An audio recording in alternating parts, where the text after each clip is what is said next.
Hello students, this is Iqbal. இன்றைக்கி நம்ம ஒரு முக்கியமான டிப்ஸ் தான் பார்க்க போகிறோம்.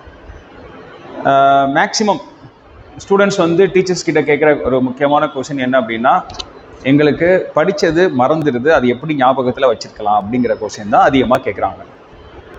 ஸோ இதுக்கான பதில் வந்து ரொம்ப சிம்பிளான சொல்லிட்டு போயிடுறேன். அந்த பசங்க இன்னொரு கேள்வியும் கேட்பாங்க, சார் நீங்கள் எப்படி இத்தனை சாப்டர்ஸ் இத்தனை ஃபார்முலாவை நீங்கள் வந்து மறக்காமல் ஞாபகம் வச்சுருக்கீங்க அப்படின்னு சொல்லிட்டு கேட்பாங்க. இந்த கொஸ்டினில் அந்த ஃபஸ்ட்டு கொஸ்டினுக்கான ஆன்சர் இருக்குது. என்ன அப்படின்னா, நாங்கள் மறக்காமல் வச்சது 2 காரணம் என்னென்னா, ஒன்று வந்து டீச் பண்ணுறது, அதே விஷயத்தை திருப்பி டீச் பண்ணுறது. அப்படின்னா என்ன அர்த்தம்?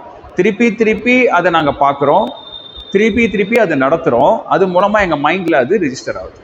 இதான் காரணம், வேறு ஒன்றும் இல்லை.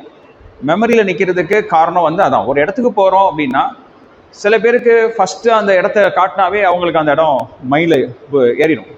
சில பேருக்கு என்ன பண்ணணும், நம்ம ஒரு 5 or 6 டைம்ஸ் வந்து அந்த வழியை நம்ம காமிக்கணும். ஓகேவா? நான் சொல்கிறது கூகுள் மேப்லாம் இல்லாமல் சொல்கிறேன், சரியா? ஓகே. ஸோ இதே மாதிரி தான் நம்ம ஒரு விஷயத்தை ஃபஸ்ட்டு கற்றுக்குறோம் அப்படின்னா, அதை நம்மளுக்கு ஃபெமிலியர் ஆக்கணும். நம்மளுக்கு திருப்பி அதை பார்த்து நம்ம அதை புரிஞ்சிக்கணும். அப்படி புரிஞ்சிக்கிட்டா தான் அது நம்ம மைண்டில் நிற்கும். இன்னொன்று, கம்பேர் பண்ணி படிக்கணும். ஏற்கனவே நம்ம படித்த ஒரு விஷயத்துக்கும் இப்போ இந்த படிக்கிற இந்த விஷயத்துக்கும் என்ன ஒற்றுமை இருக்குது, என்ன வேற்றுமை இருக்குது அப்படிங்கிறத பார்க்கணும். அது ரெண்டுக்கும் உள்ள சிமிலாரிட்டிஸ் என்ன, டிஃப்ரென்ஸ் என்ன இருக்குது, அதை பார்த்தாவே நிறைய விஷயத்தை ஈஸியாக கற்றுக்கலாம். இப்போது மேக்ஸில் எடுத்துக்கிட்டீங்கன்னா, ஃபார் எக்ஸாம்பிள் ஃபார்முலா இருக்குது, நம்ம எல்லாருக்கும் தெரிஞ்ச ஒரு ஃபார்முலா தான். இது என்ன பண்ணுவோம், a² + 2ab + b². இது a - b² ஃபார்முலா இருக்கு. இதுக்கு என்ன formula, a² - 2ab + b². So இது ரெண்டையும் கம்பேர் பண்ணோம்னா நம்ம ஈஸியாக புரிஞ்சுக்கலாம். இங்கே பாருங்க, இங்கே ப்ளஸ் வந்தால் இங்கே ப்ளஸ் வரும், இங்கே மைனஸ் வந்தால் 2 மைனஸ் வரும். பாக்கி எல்லா டேர்மே ரெண்டுக்குமே ஈக்குவல் தான். a² இங்கேயும் a² இருக்கும், b² இங்கேயும் b² இருக்கும், 2ab இங்கேயும் 2ab இருக்கும். ப்ளஸ் வந்தால் இங்கே ப்ளஸ், மைனஸ் வந்தால் இங்கே மைனஸ். இந்த மாதிரி கம்பேரிசன் இதுவுமே தியரிக்கும் இருக்கும். உங்களுக்கு கம்பேரிசன் வந்து தியரிக்கும் இருக்கும், சரியா? என்ன வார்த்தை மாறுது, இல்லை எந்த இடத்துல மாறுது அப்படிங்கிற அந்த விஷயத்தை வச்சும் நம்ம மெமரியில் வைக்கலாம். அதை லிங்க் பண்ணணும். ஏற்கனவே படித்ததுக்கும் இப்போ படிக்கிறதுக்கும் உள்ள டிஃப்ரெண்ட் என்ன, சிமிலாரிட்டிஸ் என்ன. ஓகேவா?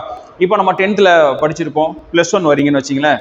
அந்த 10th படித்ததுக்கும் இந்த +1 படித்ததுக்கும் என்ன மாறி இருக்கு, அதை மட்டும் தெரிஞ்சுக்கிட்டா நீங்கள் ஈஸியாக அதை மெமரியில் வச்சுக்கலாம். அப்புறம் திருப்பி அதை பார்க்குறது மூலமாக. இப்போ டீச்சராக நாங்கள் வந்து நிறைய விஷயங்கள் மறக்காமல் இருக்கிறது, டக்குன்னு திடீர்னு ஒரு பையன் டவுட் கேட்குறான்னா டக்குன்னு எங்களை ஆன்சர் பண்ண முடியுதுன்னா, நாங்கள் வந்து என்னென்னா பயங்கரமாக வானத்துலேருந்து குதிக்கலை, திருப்பி அதை பார்க்குறோம், திருப்பி நடத்துகிறோம். அப்போது நீங்கள் இன்னொரு ஆளுக்கு நீங்கள் சொல்லி கொடுக்கலாம். இல்லைனா உங்கள்ட்ட யாருமே கேட்கலை அப்படின்னா, நீங்களே தன்னால் ஒரு ஆளுக்கு டீச் பண்ணுற மாதிரி இமேஜினேஷன் பண்ணிக்கிட்டு நீங்கள் அந்த சம போட்டு பார்க்கலாம், இல்லைனா அதை நடத்தலாம், தியரியை நடத்தி பார்க்கலாம். ஸோ இது மூலமாக உங்களுக்கு மெமரி பவர் வந்து இன்க்ரீஸ் ஆகும். அவ்வளோதான்.